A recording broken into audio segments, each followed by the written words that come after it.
Hello po mga pingpongers, magandang araw sa ating lahat. Meron pong nagpa-setup sa atin na raketa guys. And yung request niya po na setup is ito po. Ang blade niya po is ito pong Jola Challenger carbon blade. One of the best budget meal carbon blade from Jola. Ito po si Jola Challenger. And ang pinasetup niya lang po sa atin is ito pong mamahaling pimps. Hindi na po ito budget meal na pimps, pero napaka-astig, napaganda ng performance ng pimps na ito guys. Si Tibhar Grass Dtex. Ito po yung packaging niya. Yan.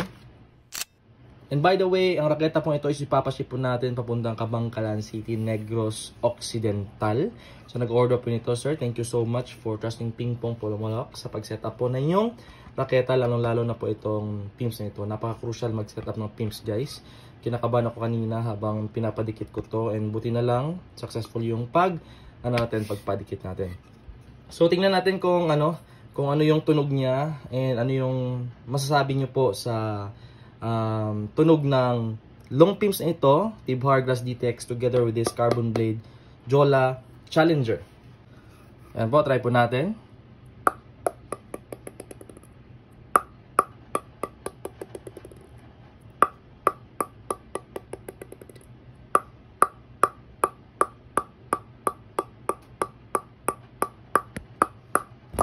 So based on my observation po, carbon blade po ito, pero nung pinabounce natin dito sa sa pimps na ito, parang it feels like naging all wood yung blade.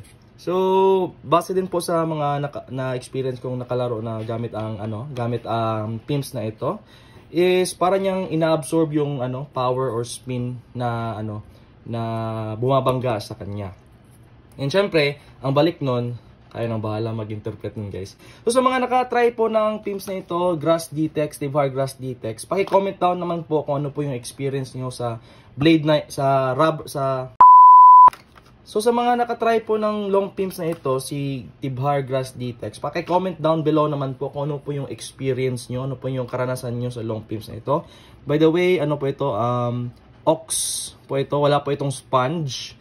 And kung na-try mo na ang long pimps na ito, paki-share naman po yung experience nyo and kung saang raketa, kung saang blade nyo po ito sinet up. And syempre, ipapaship natin to today. So, shout out po kay Sir Archibald. Ito na po sir, yung request nyo po na na setup. Si sir na po daw yung magpapadikit ng black rubber niya.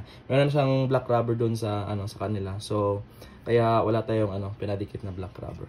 Sa mga gusto naman po magpa-setup ng raketa, magpa-customize ng raketa, magpa-build up ng raketa, mensahe na lang po direkta dito po sa aming Facebook page, Pingpong Pulumulok, and please paki-subscribe naman po ng aming YouTube channel. Ang link po ay nasa comment section. Maraming salamat po. God bless.